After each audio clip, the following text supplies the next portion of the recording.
Let's do our list. These are our Okay. top five. As I said, these are my. I'll frame mine again. Is these are the fear of missing out guys that a little. I feel like there's a subtle nuance between clear my schedule appointment TV and I'm not necessarily going to with all these guys like definitely lock in every game they play. But if something crazy happens with these guys, I get so upset that I wasn't watching it live. So my This is version my of list. that is very personal because these are people you'd be like, okay, but like I feel bad because I care about them. Well, that's. I mean, it should be personal, right? Like that's the point of our list. I know, but some Just do number your three, list. you'll Let's do explain. your, Yeah, all right, all right. Let's no, just okay, do the let's list. do the Let's list. just do Yeah. the list. Go ahead. Okay. You go first. I Five. like when you start. Mine is Shohei Ohtani. Yes. Because I did not see the game where he both pitched over 100 miles an hour and hit a home run off over 100 mile an hour or hit a home.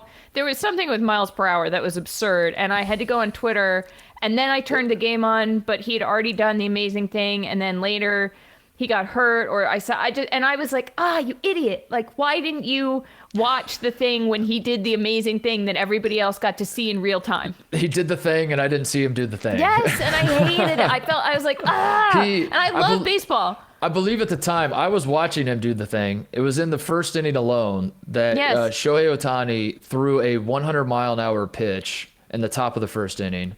Yes. And then he bats second, which is absolutely insane. For a pitcher to Right. bat, For a pitcher? He's in the American League, and no pitchers in the American You League bury bat. them at 9. In the American League, they don't even bat. And he was batting first of all, and then I got them yeah. confused. No, he's in the American League, and he still batted, and didn't just bat. He batted second in the lineup. So you see the lineup card that says pitcher second. You're like, that makes no sense. And then Wow, I didn't even put that together. I was so focused on what he was doing. That's even more insane. And then in the bottom half of the first inning, after the top half, he throws a 100-mile-an-hour fastball, strikes some guy out. It was the fastest, I believe it was the fastest pitch. This is the stat you probably saw. At the time, this was like 7 or 8 games into the season, so it's very early. But at the time, it was the fastest pitch thrown by a starting pitcher.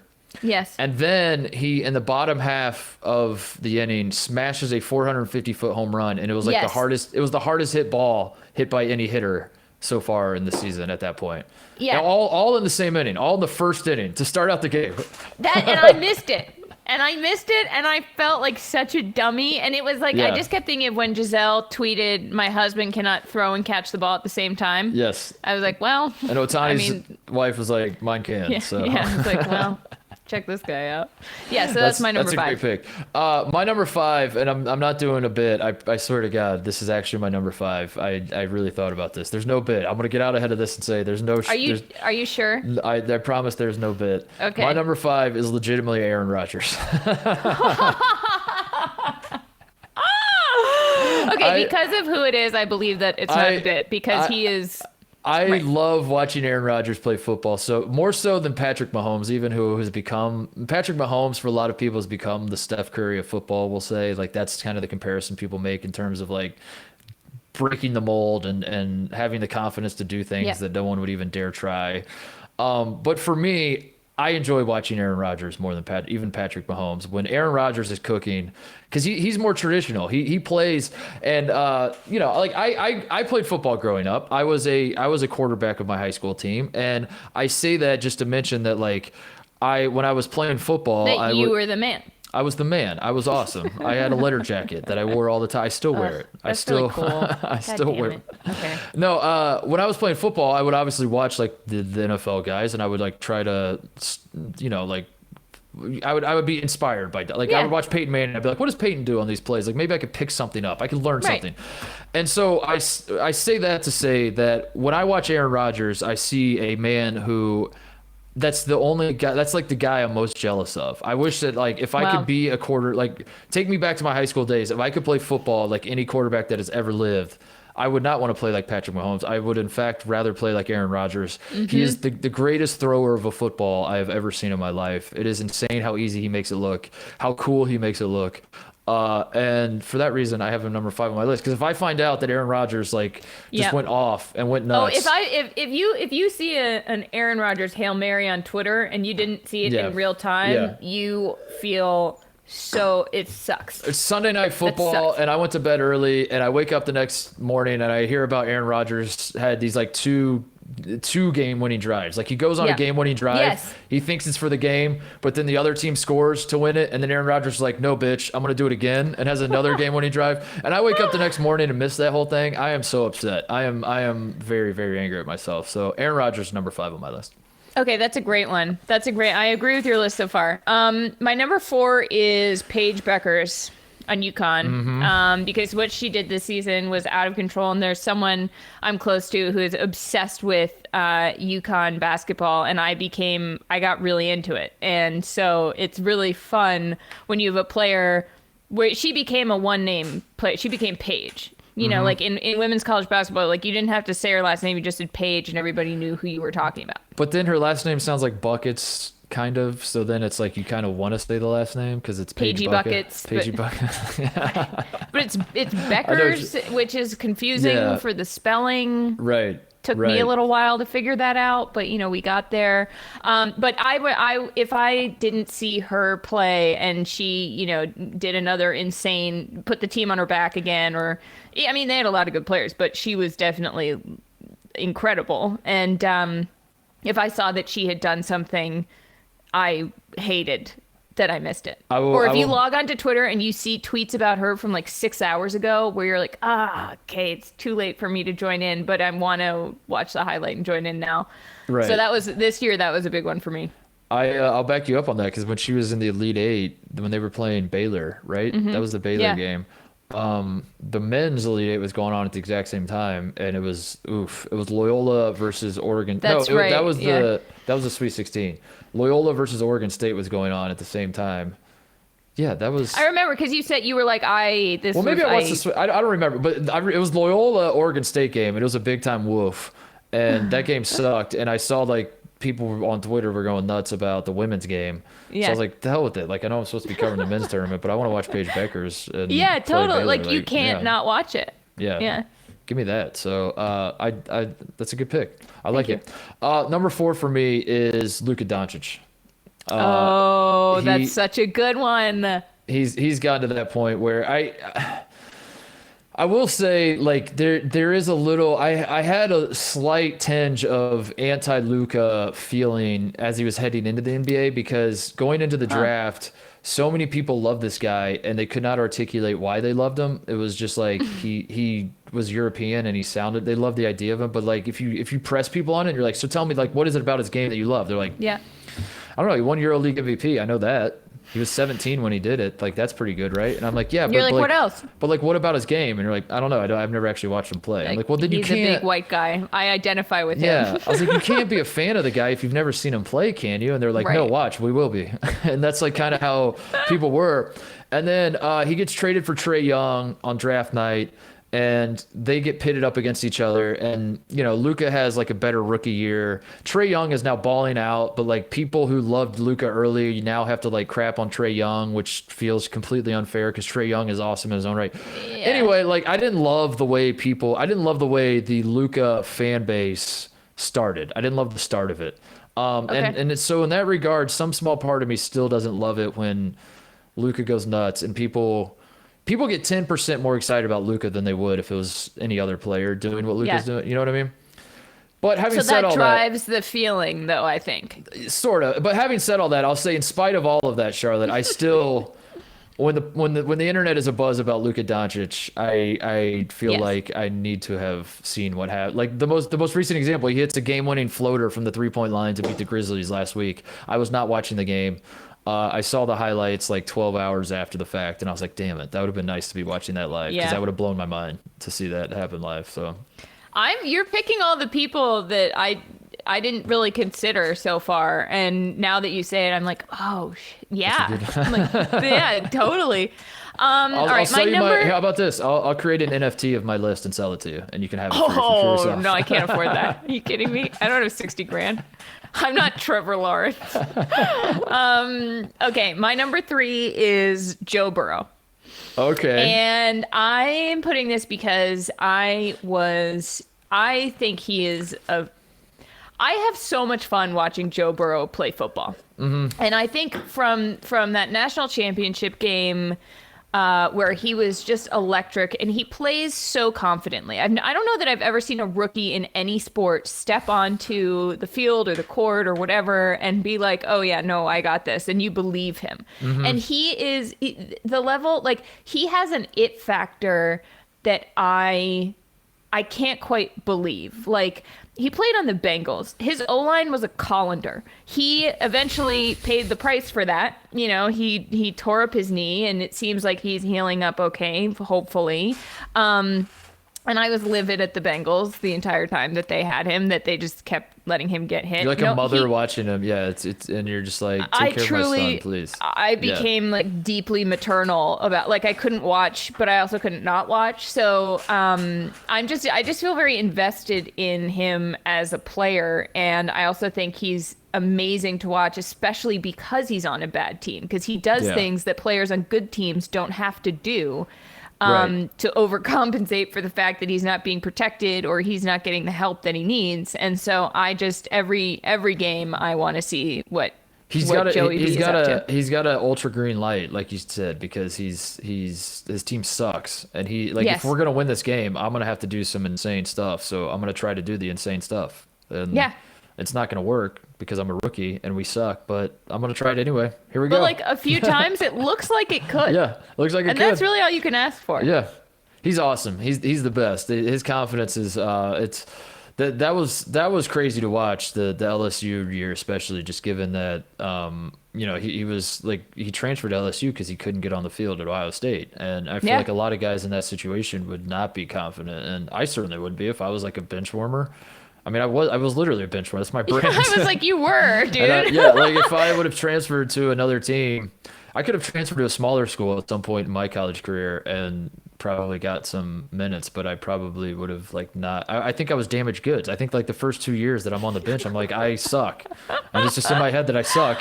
And this guy had the exact opposite. And then you turn that into a brand, and here we are. And Joe Burrow had the exact opposite approach, which is that I'm awesome, and if Ohio State doesn't see it, then screw them. Although he likes Ohio State. He's a Buckeye, but like what an unbelievable attitude. I feel like it's very hard. Actually, it can go both ways though, because like I have had the mentality of like, if somebody tells me I can't do something or like I'm not the person for the job, I'm like, I am going to destroy you with how successful I'm about to be, which who knows if that's healthy, but and Joe Burrow seemed to come from not a place of vindictive nature. So I think maybe he's also a better person than I am. Who's to say? I'm usually that way, but every so often the haters are right. And they're like, you'll never be able to. And I'm like, yeah, you're right. Good point. I'll never be able to.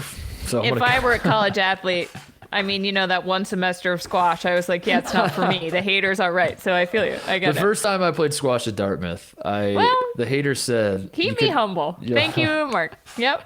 Just hit me over the head with a squash racket. Number 3 on my list. Again, I stress, this is not shtick. I'm not doing this as a bit. He's legitimately number 3 on my list. A man that you have come to know pretty well because I've talked about him ad nauseum on this podcast. His name is Bryson DeChambeau, and he hits the ball an absolute mile. No, Mark, you don't have to worry that I think these are bits. It's a bit if you're like fooling me somehow. Genuinely, I know that you're obsessed with Aaron Rodgers and with Bryson. I am obsessed with Bryson, and again, I reiterate, I am not a fan of Bryson. I'm not a fan of, in the sense that I want Bryson to win. I don't want Bryson to win. I don't care. He's a goober. He's a loser. I'm a fan of him. But you're very invested in Bryson. I'm invested. Yeah, he's great theater. It's great theater. I got to see what happens next. If you tell me that's any golf match, anything that happens with Bryson DeChambeau, if I was not watching, I am mad that I was not watching. So you're watching Bryson DeChambeau for the articles, is what you're saying? Yes, exactly. Yes. Okay. Just want to be clear. They're good articles, Charlotte. They're great articles. A lot of really in-depth reporting. Really, makes you think. That's why I like him. It's he hits the ball a mile. He hits the piss out of it. We know that. That is what gets you in the building. That's what gets you. That is the cover shot of the magazine, if you will, right? But the articles are things such as complaining to the rules officials. The articles are things such as press conferences where he calls Augusta National actually like a par 67 or whatever it was that he said. And then he goes out and almost misses the cut. And when he says, I've got a little something in my bag, and you're like, what? Yes. You're like, are you okay? Everything. It's the video that he made of him and his buddies working out together. I don't know if you saw that. That no. was the douchiest, corniest thing. I'll send it to you. Okay. It was like, it made JJ Watt look like the coolest guy on earth. Nothing gives me anxiety more in sports. I feel like right now than someone saying the phrase, "Did you see what Bryson did?" And I have no idea what they're talking about. I'm like, what did I miss? I gotta hold on. Hold that thought. I'm gonna grab my phone. I gotta figure it out. So, I love it. That's a great one. Yeah. Okay, my number 2, I cheated. Sorry, there are 3 people, but they're all tennis people. And tennis people, like, you know what I mean? Tennis. Tennis, literally. Number 3, the big tennis thing it's Naomi Osaka, Roger Federer, Serena Williams. Like, I care about tennis a lot, and I love playing it, and I think it's a great sport, but I forget when it's on. And so if I see that something is happening with one of these 3 people, or if I hear after the fact that I missed it, I hate myself. Like, I hate myself. Like, I'm like, why didn't you know? Like, can't you do the time difference? I was doing nothing today. Why did I not watch this? Exactly. I haven't been doing anything for like 14 months now, Like, what was I possibly doing? And a little bit with Nadal and not as much with Djokovic, but these 3, like, these are the 3 that I'm, one of them in the beginning of the career, and then the 2 I'm like, I need to catch Federer and Serena while they're still doing this. So that's my I hope you can forgive me for cramming 3 in there. Do you think if Serena Williams wanted to, she could go play squash and be the greatest squash player of all time as well? Yeah. Yes. Well, yeah. I had to think. I was like, well, skill wise, it's the same thing. It's slightly different. Like the fact that was that girl trying. That's full circle. That's the girl trying kombucha where she was like, yeah. Is it simple? I'm being serious. I really don't know anything about squash, and you're the squash expert on the show. Would it be close enough that she could just pick up a squash racket in her later years and just dominate everybody? I think so. All right. I mean, it's a different wrist motion, and it's a smaller spin. Okay, shut up. Her wrist goes this way. Tell me your way. Stupid list. Who's your number stupid 2 on your stupid list?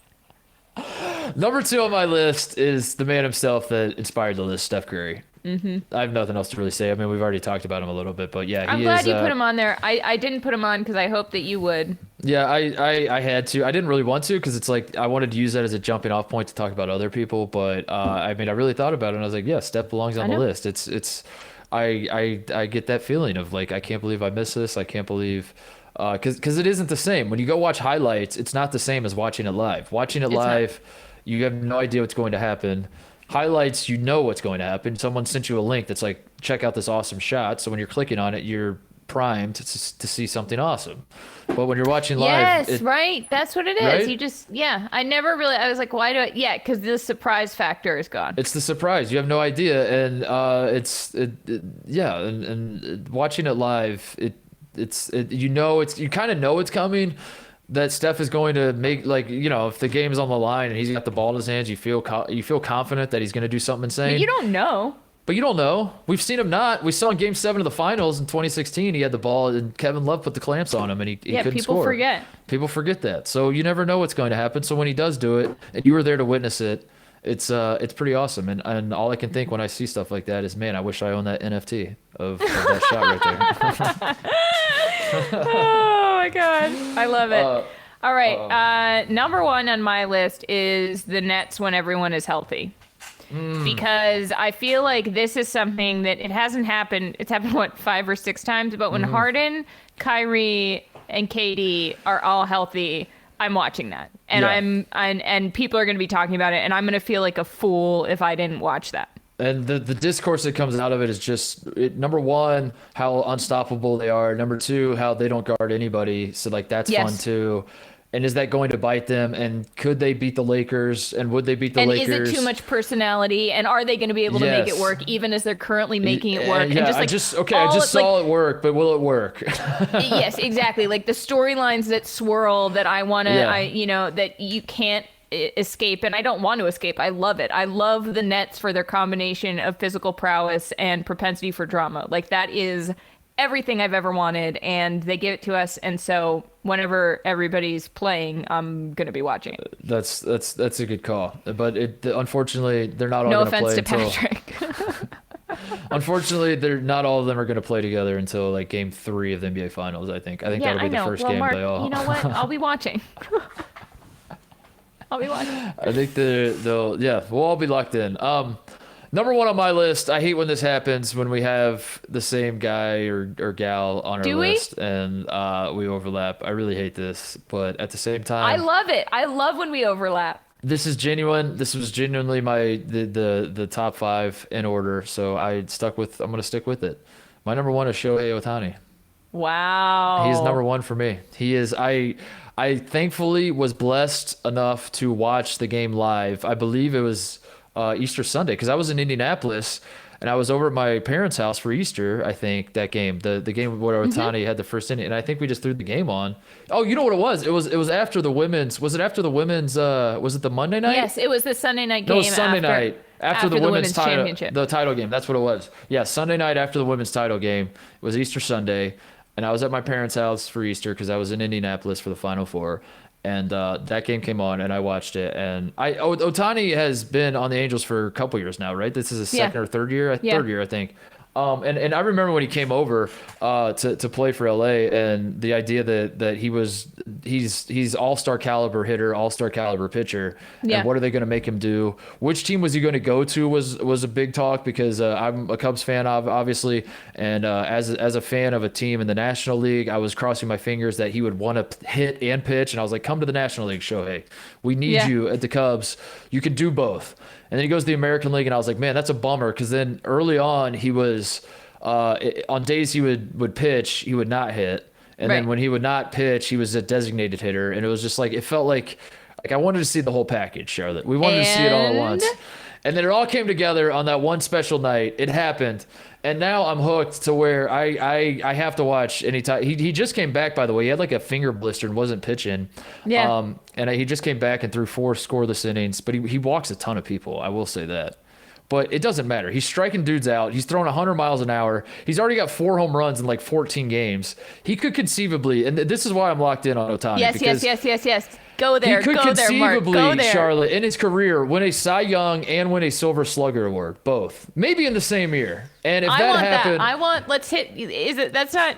We need a word for that. Babe Ruth? I don't know. You know how many times growing up I heard stories about Babe Ruth, and I thought, like, I don't understand why this doesn't happen anymore. I went to high school, but this is back to me going to high school with great. I've talked about this on the show before. One of the many professional athletes I went to high school with was a guy by the name of Lance Lynn, who is now a pitcher for the Chicago White Sox, and he throws gas. He's awesome. He's the best. I love Lance.